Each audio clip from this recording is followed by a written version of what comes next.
이라는 제목으로 말씀을 증거하도록 하겠습니다. 오늘 오전에 우리의 헌금은 올바른가 하는 제목으로 우리가 로마서를 가지고 말씀을 나누어 보았는데요. 오늘 본문은 같지 않지만 헌금이라는 주제를 가지고 우리가 하나님 말씀 앞에 동일하게 서게 되었습니다. 자, 오늘 오후에 바라보는 이 과부의 헌금 이야기, 두 렙돈 이야기는 우리가 모두 잘 알고 있는 이야기인데요. 먼저 이 이야기를 살펴보는 데 있어서 정말 중요한 것은 배경이에요, 배경. 그래서 이 배경이 어디인가 하는 것인데 성전입니다. 누가복음 19장 45절에 성전에 들어가사 장사하는 자들을 내쫓으시며 에서 보듯이 지금 이 이야기는 그 예루살렘 성전 안을 배경으로 해서 시작된 겁니다. 누가복음 19장 38절에 호산나 찬송하리로다 주의 이름으로 오시는 왕이여 하늘에는 평화여 가장 높은 곳에는 영광이로다 하는 이 찬송의 소리를 듣고 예루살렘 성에 예수님은 입성하셨어요. 그리고 예수님은 성전에 들어가셨습니다. 그런데 성전에 들어가셔서 하나님께 기도하고 하는 다른 그 어떤 일보다 장사하는 자들을 성전에서 쫓아내셨습니다. 굉장히 파격적인 행보지요. 자, 이에 화가 난 사람들이 있었어요. 대제사장들이 화가 났습니다. 그 장사하는 사람들은 대제사장들과의 합의가 거친 사람들이죠. 그리고 서기관들, 말씀을 기록하고 가르치는 그 당시의 선생님들, 권위 있는 사람들, 그리고 백성의 대표인 장로들, 이 세 부류가 예수님께 찾아옵니다. 왜? 장사하는 사람들 쫓아내고 있고 이들에게서 나오는 상당한 돈들이 이 단체와 이 모임에 후원되고 있었기 때문에 그렇습니다. 그래서 예수님께 와서 당신이 무슨 권위로 이런 일을 하느냐, 누가 이런 권위를 주었느냐, 이렇게 따져 묻기 시작합니다. 이게 성전 아닙니다.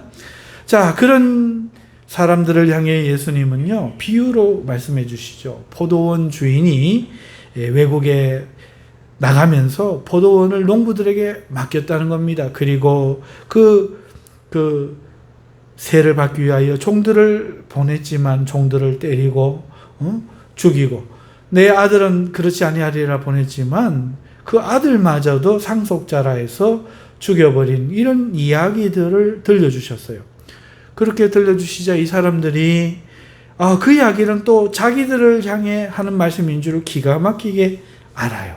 그리고는 예수님을 잡아 죽이려고 합니다. 즉시 잡아 죽이려고 합니다. 굉장히 분노한 것을 볼 수 있죠. 그런데 백성들이 지금 보고 있기 때문에 두려워서 못하고 수를 씁니다. 간계를 꾀합니다. 정탐꾼을 마치 의인인 양, 예수님을 이해하는 사람인 양 막 칭찬해 놓고는 세금을 누구에게 바쳐야 됩니까? 가이사에게 세금 바치는 게 맞습니까? 이런 함정을 팝니다. 자, 이런 상황 가운데서 예수님께서 그들 시험을 다 이겨내시자 사두개인들이 이번엔 찾아옵니다. 사두개인들이 찾아와서 예수님에 대해서 부활에 대하여 묻는 거예요. 부활에 대해서. 예수님, 이러이러하면은 이 여자는 누구의 아내가 됩니까? 부활은 없는 거 맞지요? 이렇게 묻습니다. 이런 부활이 없다는 거 주장하는 사람들은 그 당시에 이 땅의 삶에 관심이, 여기서 착하게 살아야 된다, 여기서 잘 살아야 된다, 이 땅의 삶에 관심이 있는 거죠. 왜? 부활이 없으니까. 자, 그래서 예수님 앞에 자기들의 입지를 위하여 예수님을 그렇게 부활에 대해서 떠봤지만 예수님은 거기에 대하여 지혜롭게 대답하시고 그들을 창피를 주십니다. 너희가 전혀 선생이 될 수 없겠구나, 이렇게 그 말씀으로 아무것도 모르는 자들로 만들어 보이시는데, 그럼에도 불구하고 아직까지 여기는 바로 그 성전 안입니다. 자, 이 성전 안에서 지금 이 과부의 헌금 이야기가 동일하게 이어지고 있다는 이 사실을 우리가 기억해야 돼요. 자, 예수님이 지금 성전 안에서 그러니까 과부가 헌금 안에 지금 헌금하고 있는 것을 보고 있고 부자들도 헌금하고 있는 것을 예수님이 보고 계신 이 장소는 어디일까?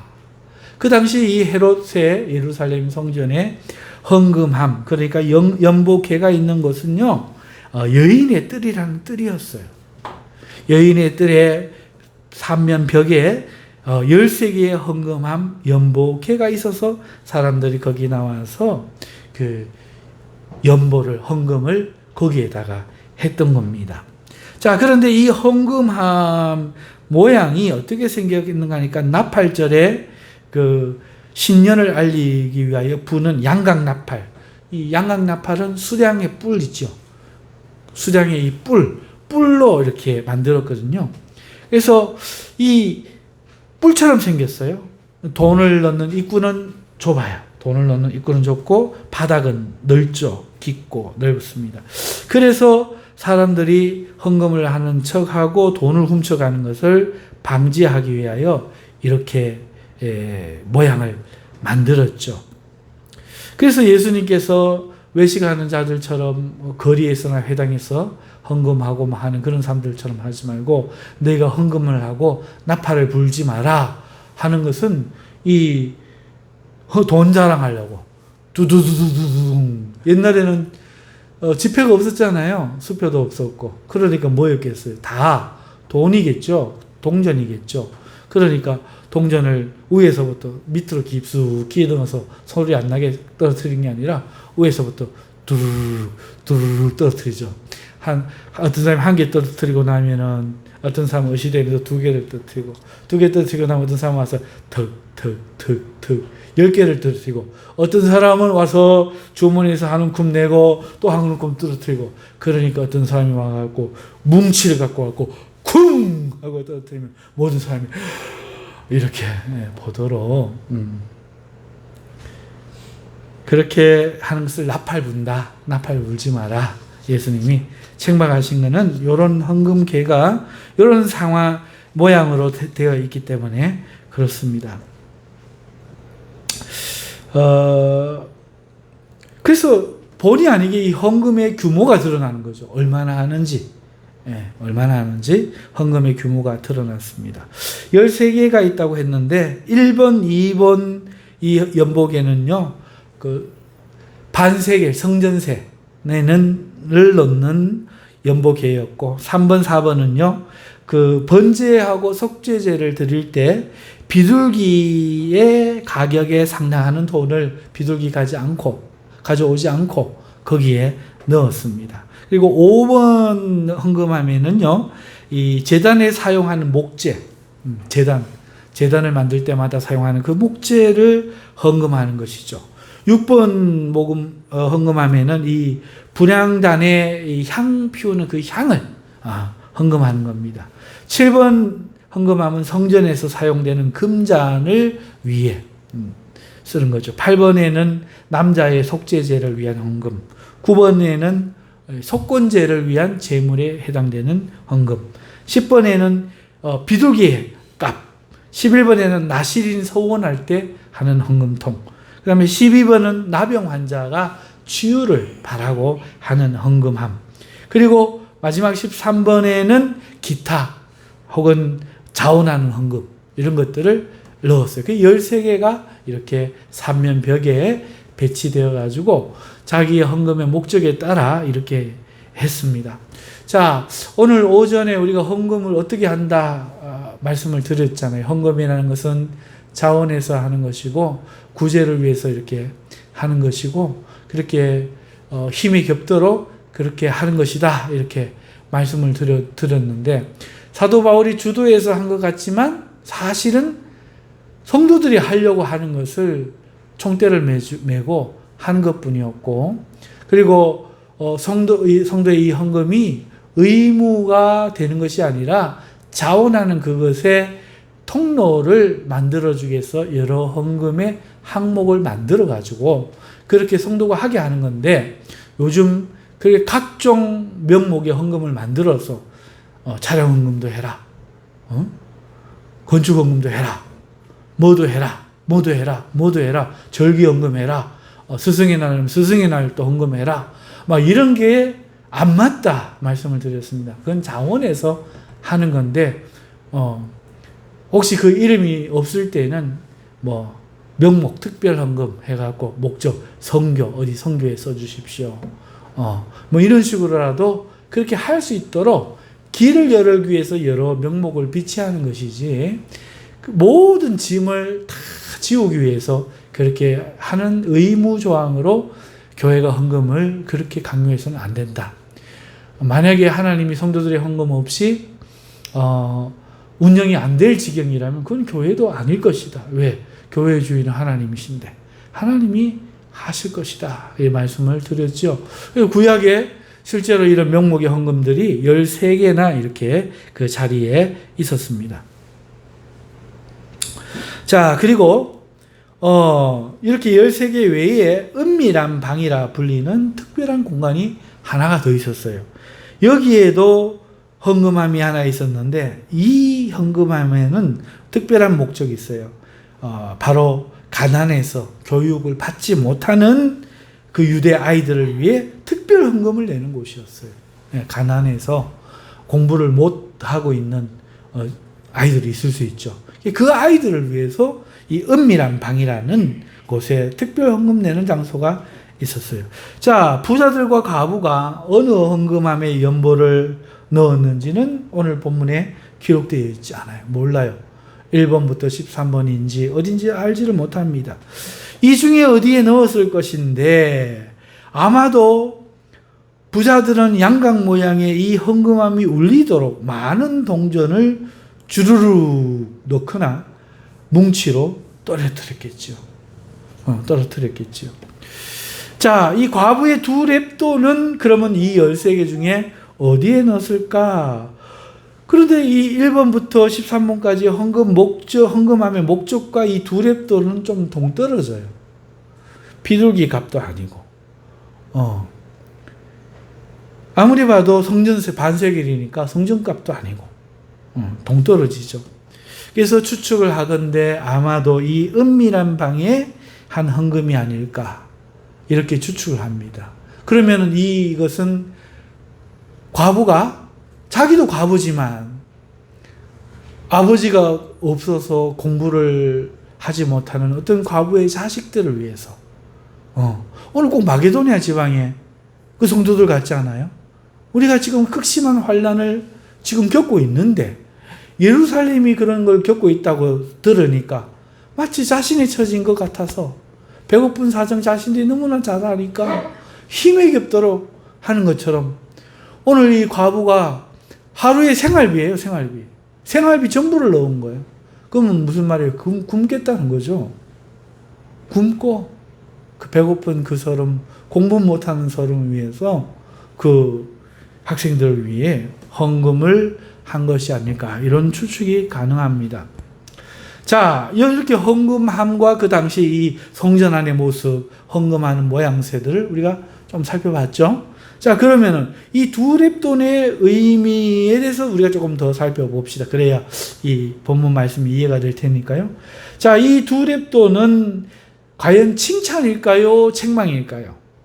칭찬으로서의 의미는 뭐죠? 예수님께서 과부가 다른 모든 사람보다 많이 넣었다고 이렇게 말씀하실 때, 이거는 좀 칭찬에 가깝죠.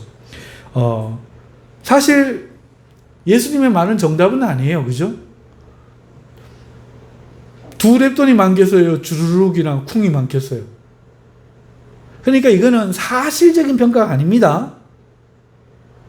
어떤 사람이 기도를 30분을 했어요. 어떤 사람이 기도를 1분 했어요. 근데 30분 한 사람이 혼날 수가 있어요. 왜 기도가 짧냐고. 근데 1분 한 사람을 칭찬할 수도 있어요. 이 사람이 다르거든. 사람이 다르거든. 그죠? 어떤 사람은 교회 와갖고 조금만 해도 아유 잘한다 하고 칭찬하고, 어떤 사람 늘 하는데도 너는 왜 그 모양이냐 이러고. 왜? 사람이 다르거든. 그죠? 사람이 다르.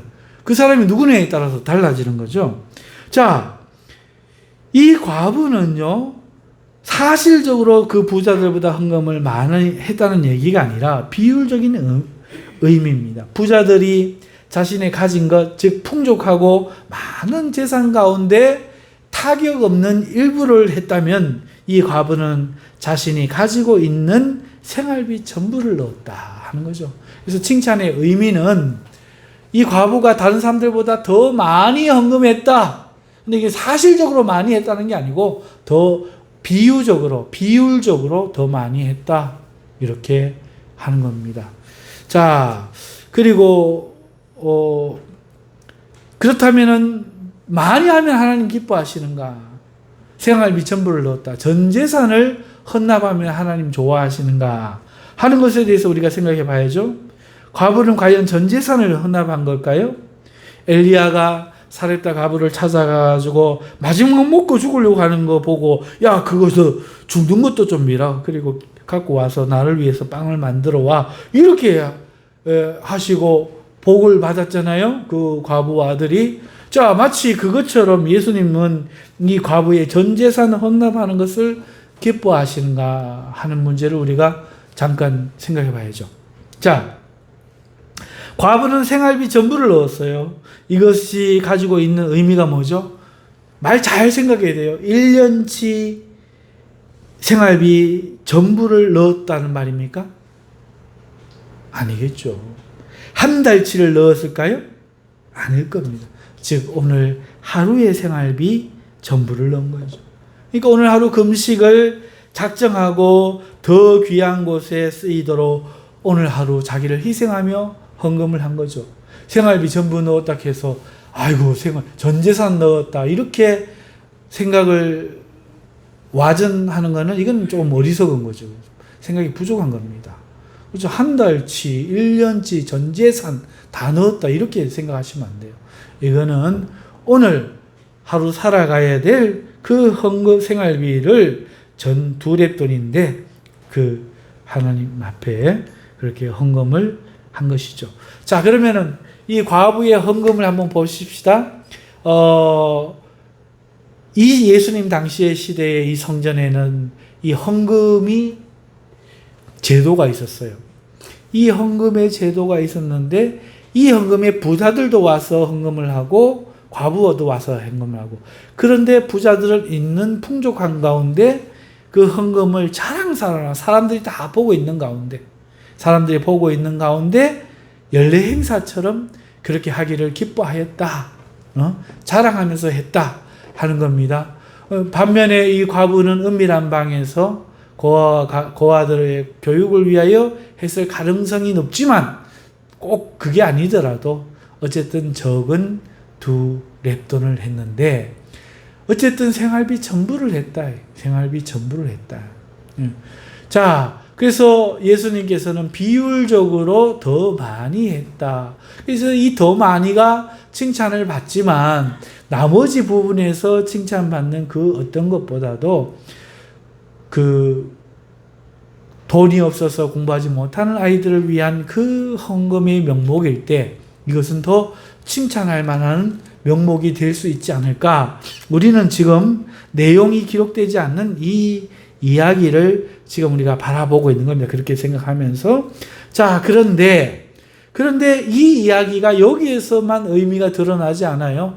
헌금을 자랑 삼아, 체면 삼아, 내 자랑하려고도 얼마든지 할 수 있는데 하나님 앞에 진심으로 내 전부를 넣을 수 있는 이 과부의 의미가 더 헌금의 의미에 가까운데 이 이야기는 여기서만 끝나면 바른 이해가 아닙니다. 앞선 문맥과 살펴봐야 되죠. 예수님께서는 20장 47절에 바로 21장 1절 읽었죠? 바로 윗절을 같이 한번 보시죠. 서기관들을 향해서 어떻게 이야기합니까? 그들은 과부의 가산을 삼키며 외식으로 길게 기도하니, 그죠? 이 서기관들이 어떻게 한다고요? 과부의 뭐를 삼킨다고요? 가산을 삼킨다. 어떻게 삼키겠어요? 이 이야기와 이 헌금 이야기가 무슨 상관이 있길래 누가복음의 저자 사도 누가는 이렇게 썼느냐는 거예요. 의사 사도 누가는 이렇게 썼느냐는 거죠. 그죠? 왜 이렇게 썼느냐? 상관이 있다는 겁니다. 여러분, 이 과부가 이 고아들을 위하여 2렙돈을 하루의 생활비 전부를 넣었는데 예수님께서 47절에 이 서기관들을 그렇게 이야기했다는 것은 이 과부가 넣은 헌물이 그 고아들을 위하여 바르게 사용되지 못하고 서기관들에 의해 착복된다는 사실을 이야기하는 거예요. 헌금했는 돈들이 헌금의 명목에 맞게, 목적에 맞게 교회가 잘 관리해야 되는데 목사님 자가용 사주고 목사님 건물 사버리고 땅 사버리고 뭐 사버리고 오늘날 성도들이 명목도 없이 그저 11조다 헌금이다 뭐다 이렇게 헌금을 했는 것들이 그렇게 사용되는 예가 오늘날 있는 것처럼 이 당시도 이 성전 마당에서 돈 먹고 원래대로라면 비둘기 갖고 와야 되잖아요. 번제, 속죄제, 이 양이가 뭐고 갖고 와야 되잖아요. 왜 돈을 넣겠어요? 다 여기에 비리가 있었던 거죠. 강도의 소굴. 왜 예수님이 거짓말도 안 하시는 분이 강도의 소굴을 만들었다고 책망했어요?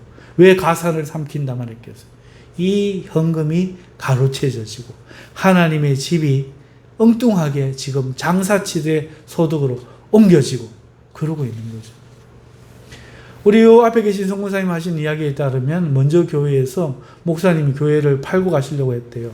2당 50만 원씩 하나 둘 셋 넷 10명 500만 원 여기 한 300명 되니까 얼마 이러고 목사님한테 다른 목사님한테 팔려고 하는 거를 권사님이 나서셔갖고 못 팔게 막으신 거예요.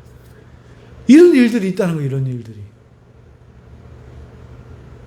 부산에서 오시는 목사님, 오늘 성경언금 하신 그 목사님도 마찬가지예요. 담임 목사가 후계자를 불러놓고 이 목사님을 불러놓고 2억 가져왔나? 우리 헌법에는 부교육자는 담임 목사가 될 수 없어요. 그럼에도 불구하고 편법을 써서 그래가지고 이분은 그걸 하지 못하고 다른 후배 그러니까 이 목사님의 후배 목사님이 돈을 가져와서 내고 지금 들어가신 거예요.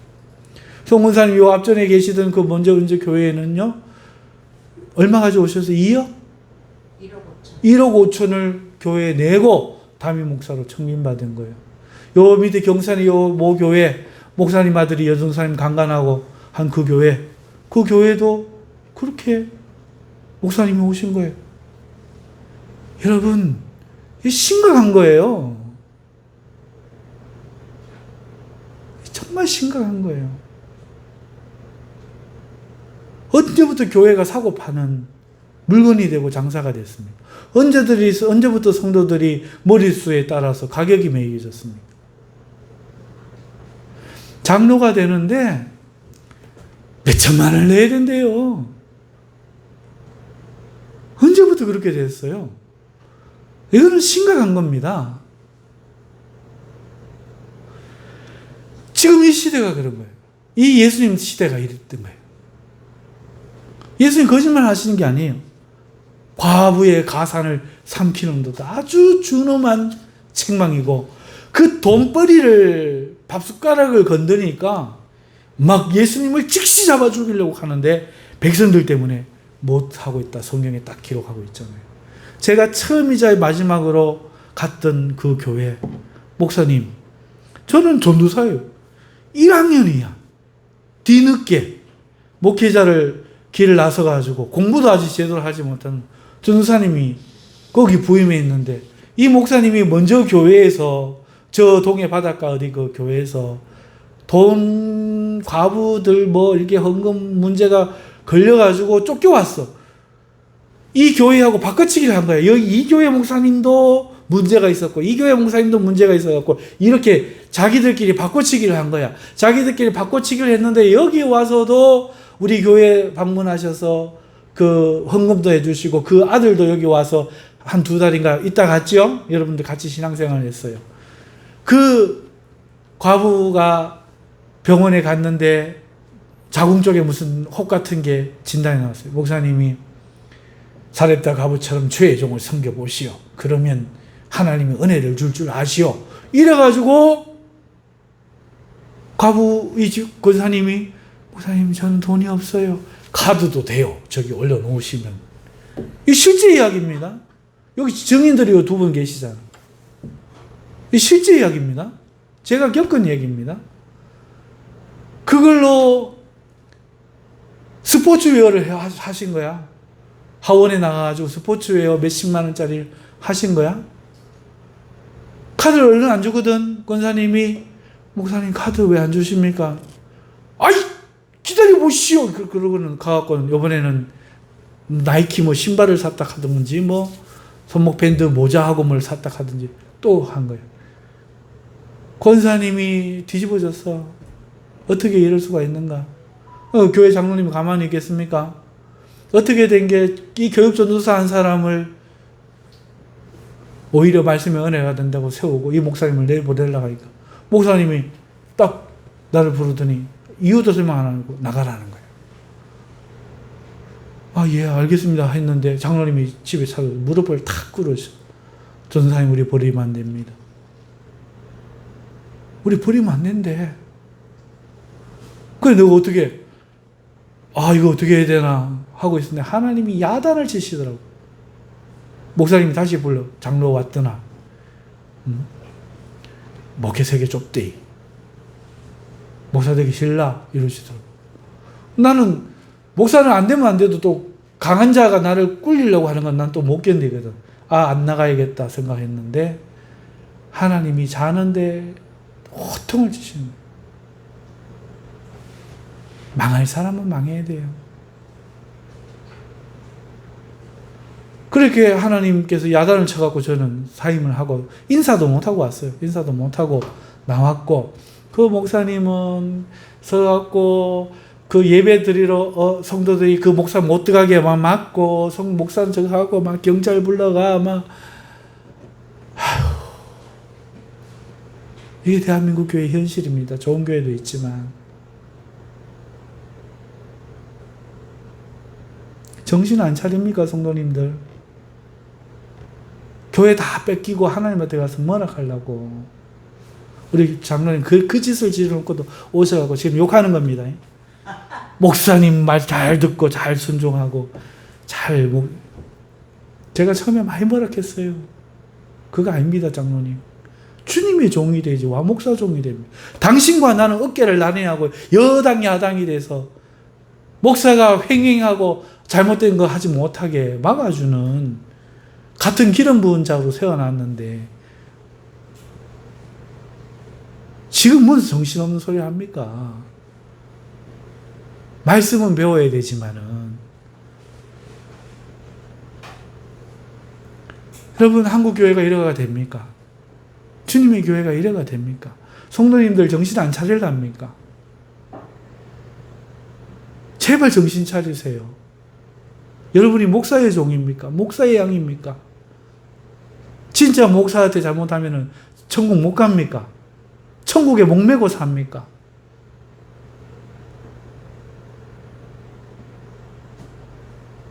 그러면 안 되잖아요. 그러면 안 되잖아요. 그런데 지금 이 시대가 그랬단 말이에요. 이 시대가 그래요. 그래서 예수님이 과부의 가산을 삼키는 자로 거기에 이 사람들 얼마나 많이 보고 있고 전부 적으로 만드는 말이잖아요. 대놓고 과부의 가산. 이게 얼마나 치욕적인 말입니까? 예수님은 음성이 그 담장 넘어야도 이사야서에 보면 안 넘어가도록 소리치지 않는 분으로 묘사된 분인데 이 예수님이 이렇게 말씀하실 때는 얼마나 그 마음이 뿌릿하겠습니까? 이 예수님이 노끈을 꼬아갖고 장사하는 사람들을 쫓아낼 때는 그 마음이 얼마나 아프겠습니까? 하나님의 집이 하나님의 집이 아니라 강도와 장사하는 사람들의 소굴이 돼버린 거죠. 이 문맥에 이어봐야 돼요. 왜 이 과부 이야기를 갑자기 하시느냐? 바로 이런 이유 때문에 하는 것이죠. 그러므로 과부의 헌물은요, 오늘 우리에게 이런 교훈을 줍니다. 헌금은요, 없는 와중에도 자원하고 기뻐하는 마음으로 하는 자기의 희생이다. 그죠? 그리고 강요하는 것이 아니라 하고자 하는 사람들의 마음의 소원이다. 그 다음에 헌금의 목적에 맞게 바르게 사용되어지고 의무로 짐지어져서는 안 된다.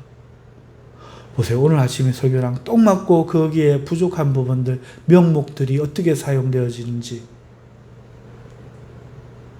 바울이 대표로 총대 메고 그 전달하는 역할을 하고 모집하는 역할을 했다는 것이 교회가 이런 각종 절기 헌금이고 뭐고 만들어 놓고 하고 있는 이유가 뭔지 알게 하잖아요.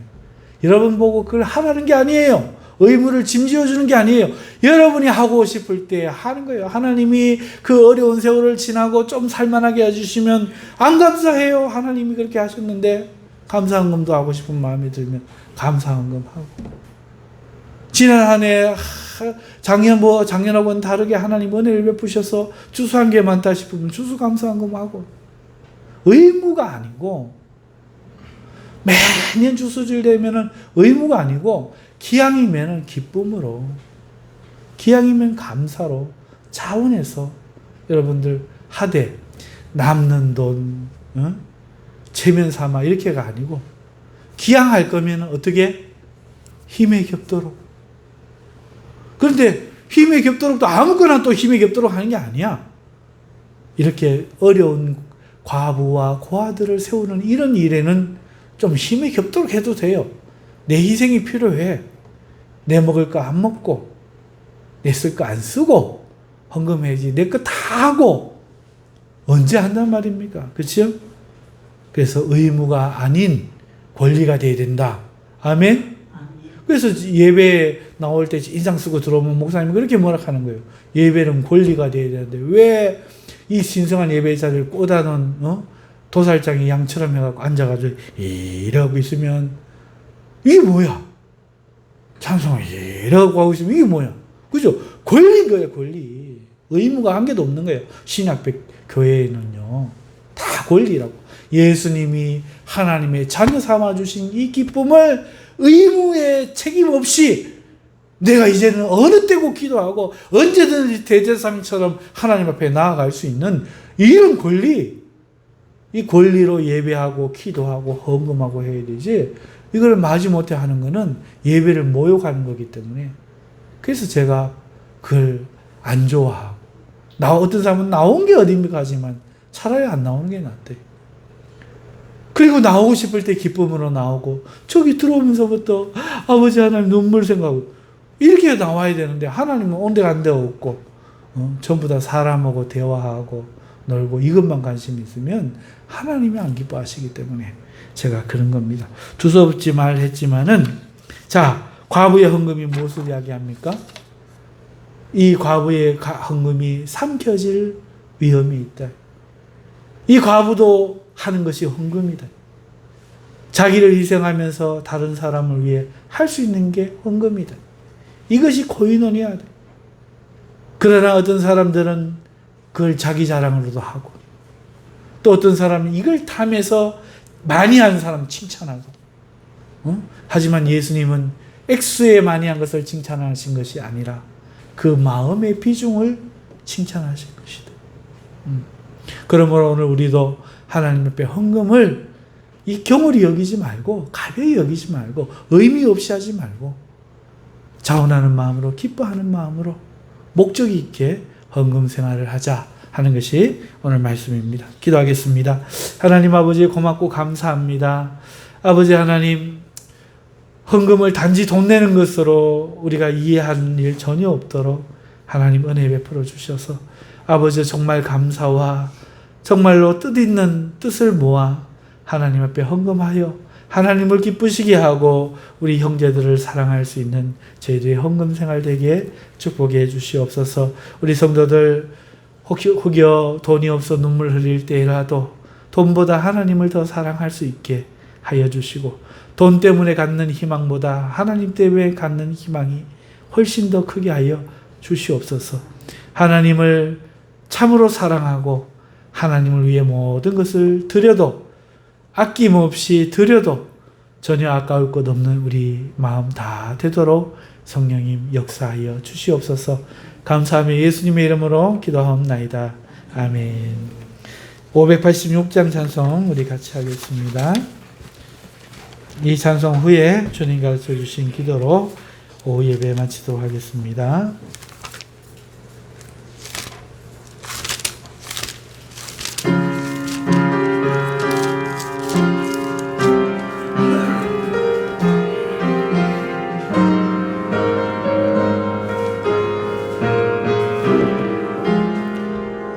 어느 민족 누구게나 결단할 때 있나니 잠과 거짓 싸울 때에 어느 편에 설 건가 주가 주신 새 목표가 우리 앞에 보이니 빛과 어둠 사이에서 선택하며 살리라. 고상하고 아름답다 진리 편에 서느니 진리 위해 억압받고 명예 이기러도 비겁한 자 물러서나 용감한 자 구세계 낙심한 자 돌아오는 그날까지 서리라. 순교자의 빛을 따라 주의 뒤를 쫓아서 십자가를 등에 지고 암만 향해 가리라. 새 시대는 새 사명을 우리에게 주나니 진리 따라 사는 자는 전진하리 언제나. 악이 비록 성하여도 진리 더욱 강하다. 진리 따라 살아갈 때 어려움도 당하리. 우리 가는 그 앞길에 어두운 장막 덮쳐도 하나님이 함께 계셔 항상 지켜주시리.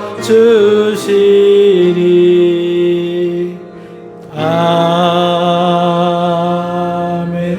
우리 또박또박 주님 가르쳐주신 기도 함께하며 예배를 마치겠습니다. 하늘에 계신 우리 아버지여, 이름이 거룩히 여김을 받으시오며 나라의 임하옵시며 뜻이 하늘에서 이루어진 것 같이 땅에서도 이루어지이다. 오늘날 우리에게 일용할 양식을 주옵시고 우리가 우리에게 죄 지은 자를 사하여 준 것 같이 우리 죄를 사하여 주옵시고 우리를 시험에 들게 하지 마옵시고 다만 악에서 구하옵소서. 대개 나라와 권세와 영광이 아버지께 영원히 있사옵나이다. 아멘.